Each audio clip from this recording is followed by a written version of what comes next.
నమస్తే, welcome to BRK news. నేను మీ ఝాన్సీ రాణి. పిల్లల్ని కనండి ప్లీజ్. ప్రస్తుతం ప్రపంచంలో జన సంక్షోభం తలెత్తిందా? పిల్లల్ని కనమంటున్న అగ్రదేశాలు. ఆహార సంక్షోభం, ఆర్థిక సంక్షోభం లాగా జనాభా సంక్షోభం తలెత్తకుండా చైనా ఎదుర్కొంటున్న పరిస్థితిని ప్రపంచ దేశాలు ఎదుర్కొంటున్నాయా? సాధారణంగా ఈ భూ ప్రపంచంలో ప్రతి దేశంలో ఏదో ఒక సమస్య వస్తూనే ఉంటుంది. అంటే ఒక్కో దేశంలో ఒక్కో సమస్య అన్నమాట. అంటే ఒక దేశంలో ఆర్థిక సంక్షోభం వస్తే మరో దేశంలో ఆహార సంక్షోభం ఇలా వస్తూ ఉంటాయి. కానీ ప్రస్తుతం యావత్ ప్రపంచ వ్యాప్తంగా ఎదుర్కొంటున్న సమస్య ఏంటిరా అంటే అక్కడికే. ప్రస్తుతం ప్రపంచంలో కొన్ని దేశాల్లో జనాభా సంక్షోభం ఎదుర్కొంటోంది. ప్రపంచ వ్యాప్తంగా పలు దేశాల్లో జనాభా క్షీణతను ఎదుర్కొంటున్నాయి. అవును, నిజంగా ప్రస్తుతం ప్రపంచ దేశాలు జనాభా సంక్షోభాన్ని ఎదుర్కొంటున్నాయి. అందులో ముందు వరుసలో ఉన్న దేశం ఏది అంటే మన భారత పొరుగు దేశం చైనానే. అవును, ప్రస్తుతం చైనా దేశం జనాభా యువత సంక్షోభాన్ని ఎదుర్కొంటుంది. కాగా ఈ సమస్య ఏ ఒక్క దేశానికో పరిమితం కాదు అని ఇప్పుడిప్పుడే అర్థమవుతుంది. అందుకు ఉదాహరణగానే ఈ జాబితాలో మరో కొన్ని దేశాలు కూడా వచ్చి చేరాయి. వాస్తవానికి ప్రతి ఏడాది కొన్ని దేశాల్లో జననాల రేటు తగ్గుతుంది. దీంతో ప్రభుత్వమే ప్రజలు పిల్లలు కనేలా ప్రోత్సహించాల్సిన పరిస్థితులు ఏర్పడ్డాయి. జననాల రేటు పడిపోవడంతో చాలా దేశాలు ఇప్పుడు వృద్ధ జనాభా సంక్షోభాన్ని ఎదుర్కొంటున్నాయి. తక్కువ సంతానోత్పత్తి రేటు కారణంగా భవిష్యత్తులో మానవ వనరుల కొరత ఎదుర్కోవాల్సి వస్తుందని హెచ్చరిస్తున్నారు. ప్రపంచ వ్యాప్తంగా చాలా దేశాల్లో నిరుద్యోగం విపరీతంగా పెరిగిపోయింది. యువతకు సరైన ఉద్యోగ అవకాశాలు లేక పెళ్లిళ్లకు దూరం అవుతున్నారు. ఒకవేళ పెళ్లిళ్లు చేసుకున్న వాళ్ళందరూ కూడా పిల్లల్ని కనేందుకు మొగ్గు చూపడం లేదు. కారణం ఆర్థిక పరిస్థితుల వల్ల. అవును, చేస్తున్న వృత్తికి జీవితానికి ఏమాత్రం పొసగడం లేదు. దీంతో పెళ్లి చేసుకోవాలన్నా పిల్లల్ని కనాలన్నా కూడా ఎవరూ మొగ్గు చూపడం లేదు. ఇక జనాభా తగ్గుతున్న దేశాల్లో ఈ 5 దేశాలు ముందు వరుసలో ఉన్నాయి. అందులో ముందుగా టర్కీ, వియత్నాం, చైనా, న్యూజిలాండ్, ఉత్తర కొరియా.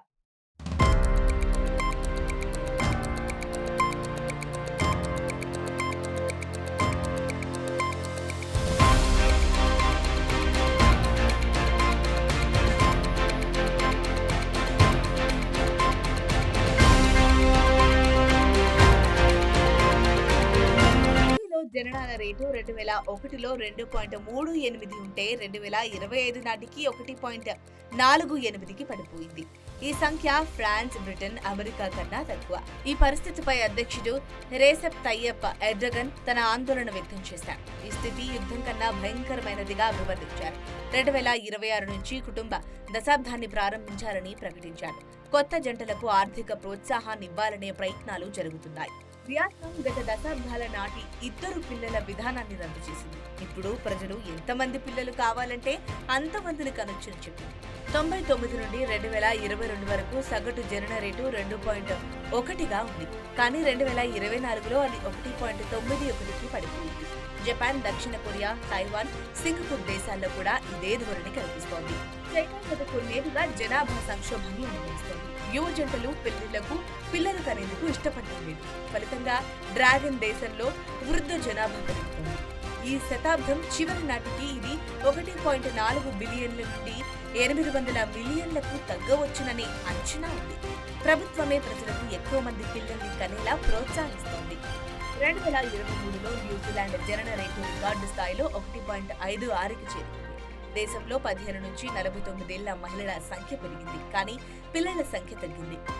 2022లో ఈ రేటు 1.66గా ఉంది. అయితే ప్రస్తుత జనాభాను నిర్వహించడానికి అవసరమైన 2.1% కన్నా తక్కువ. ఉత్తర కొరియా కూడా జననాల రేటు 1.78.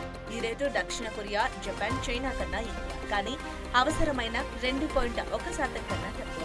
ఈ ధోరణి ఇలాగే కొనసాగితే కిమ్ రాజ్యంలో కార్మికుల కొరత తీవ్రంగా ఏర్పడే అవకాశం ఉంది. ఇక యూరోప్ లాంటి దేశాల్లో కూడా జనాభా భారీగా తగ్గుతున్నట్లు అంతర్జాతీయ రిపోర్టులు వెల్లడించాయి. ఇక 2100 సంవత్సరం నాటికి యూరప్ జనాభా భారీగా తగ్గిపోతుందని అంచనా వేశారు. దీంతో యూరప్ దేశాలు జనాభా పెంచేందుకు, ఆ దేశాలు జనాభాను ఆకర్షించేందుకు, స్థానికులకు ఆర్థిక ఇబ్బందులు లేకుండా చేసేందుకు యూరప్ దేశాలు కొన్ని ప్రత్యేక వెసులుబాటును కల్పిస్తున్నాయి.